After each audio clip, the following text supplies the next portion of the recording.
Once again, it's time to focus on the strategies of the top 5 presidential candidates. In our latest installment, Jung-hee brings to the spotlight the Liberty Korea Party's Joon-pyo, who enraged some members of the public with ill-advised remarks, but is trusted for his humble beginnings and adamant stance on national security. The man in red, always sporting a tie in his signature color. Joon-pyo, candidate for the Liberty Korea Party, has worn red ties all throughout his political life, representing his passion for pure and honest politics. After more than 20 years in the public eye, he's now running for Korea's top office, Cheong Wa Dae. The 62-year-old is the former governor of Gyeongsangnam-do Province. He was a prosecutor from the mid-80s to the mid-90s and entered politics in 1996 as a lawmaker with the New Korea Party, a predecessor of the Liberty Korea Party. On the first day of his presidential campaign, Hong headed to Hyunchungsa Shrine in Asan City, Gyeongsangnam-do Province. His party was until recently the Saenuri Party, in power under former President Park Geun-hye, who was impeached and arrested, causing the party to split. But at the shrine in Asan, Hong said he was determined to overcome that crisis in the spirit of Admiral Lee Sun-shin, who defeated Japanese forces when they invaded Korea in the late 1500s. Hong says he wasn't born with a silver spoon in his mouth like some might think. His father worked as a low-paid janitor and his mother was illiterate. That's part of why he says he's always dreamed of eradicating inequality. I will end this vicious cycle where rich people in Gangnam get richer, while ordinary citizens are worse off. I will make a country where ordinary people can thrive. To build a rapport with the average citizen, Hong visits 4 or 5 of Korea's traditional markets every day.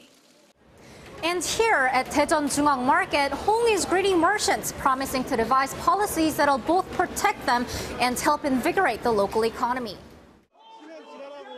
Hong says he wants to remodel the markets to help local vendors and has pledged to root out the kind of crimes that target ordinary citizens.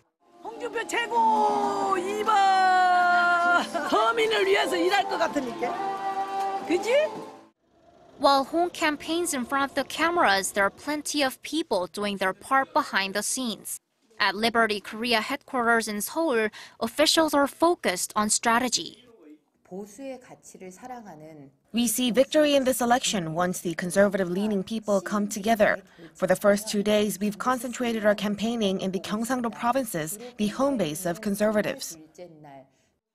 The party is sure about one thing. It's time a strong leader like Hong became president, one who will go toe-to-toe diplomatically with other regional powers. Hong Joon-pyo is a leader who can negotiate with the US, Japan, China, and Russia. Also, he wants to lay out his economic vision with a truly charismatic appeal to the public, not walking on eggshells like previous leaders have.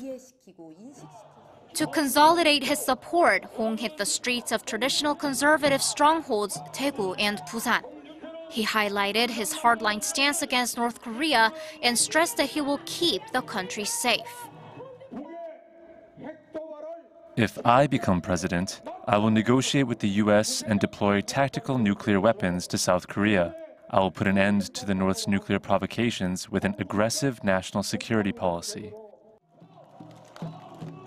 The crowd in Busan appeared very enthusiastic about the ideas he put forward on security and job creation. Of the 5 major candidates, Hong has the most experience in state affairs, and I like the firm determination he has when it comes to national security and protecting our country. Korea is in a crisis, and he'll stand against the North Korean threat. I thought that politicians' lives would be completely different from ours, but listening to Hong's story, I see it's really not much different. I have a feeling he will look after ordinary citizens like us. Hong's campaign plans to march on across the country with an emphasis on strength and charismatic leadership, balanced by closeness to ordinary people. Jung-hee, Arirang News.